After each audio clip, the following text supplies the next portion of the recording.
அன்பு உறவுகளே, உங்கள் அனைவருக்கும் ஆண்டவர் இயேசுவின் உயிர்ப்பு பெருவிழா நல்வாழ்த்துக்களை மகிழ்வோடு தெரிவித்துக் கொள்கிறேன். Happy Easter. மீண்டும் ஒரு முறை இந்த சிறிய காணொளி வழியாக உங்களுக்கு ஆண்டவரின் உயிர்ப்பு சொல்லும் சில செய்தியை சொல்ல ஆவல்படுகிறேன். என்னை பொறுத்தவரை அந்த உயிர்ப்பு நமக்கு லைஃப் அப்டேட் அவைலபிள் அப்படின்னு சொல்லிட்டு நமக்கு ஒரு முழுமையாக மெசேஜை கடவுள் தராருங்க. நம்ம கையில் வச்சிருக்கிற போனை பாக்குறீங்களா, சில நேரத்தில் அப்டேட் பண்ண அப்படின்னு சொல்லிட்டு அது ஒரு மெசேஜ் வரும். நம்ம சில நேரத்தில் இக்னோர் பண்ணிடுவோம், ஆனா இறுதியில் அப்டேட் செய்தால்தான் போன் நல்லா வேலை செய்யும். அந்த மாதிரி இன்று உயிர்ப்பு பாஸ்கா நமக்கு ஒரு மெசேஜை தருகிறது. Your life update is ready.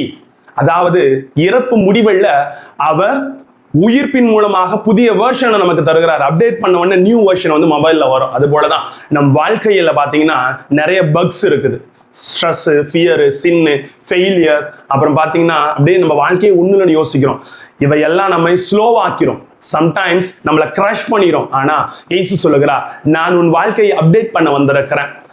பழையதை delete பண்ணு, நம்பிக்கையை இன்ஸ்டால் பண்ணு, அன்பை ரன் பண்ணு, வாழ்க்கை ஸ்மூத்தா இருக்குன்னு சொல்றார். Don't ignore this update. இயேசுவோட கனெக்ட் ஆகி புதிய வாழ்க்கையை ஸ்டார்ட் பண்ணுங்க. Happy Easter. வாழ்க்கை புதுப்பிக்கப்படும்.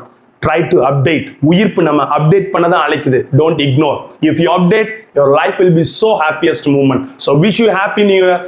கடவுளுடைய உயிர்ப்பை முழுமையாக நாம் அவருடைய முழுமையாக அந்த புதிய ஆண்டை கடவுள் கொடுத்து வழி நடத்தியது போல அவர் உயிர்ப்பும் நமக்கு புதிய ஆண்டை தருவது போலவே இருக்கிறது. அதனாலதான் நான் மீண்டும் ஒருவரை ஹாப்பி ஈஸ்டர் என்று உங்களுக்கு வாழ்த்து கூறுகிறேன். நியூ இயரை போலதாங்க இந்த ஈஸ்டரும் நமக்கு புதிய வாழ்க்கையை திறக்கிறது. ஒருபோதும் மறந்து விடாதீர்கள், வாழ்வில் ஆசீர் இருக்கிறது. செய்வோமா?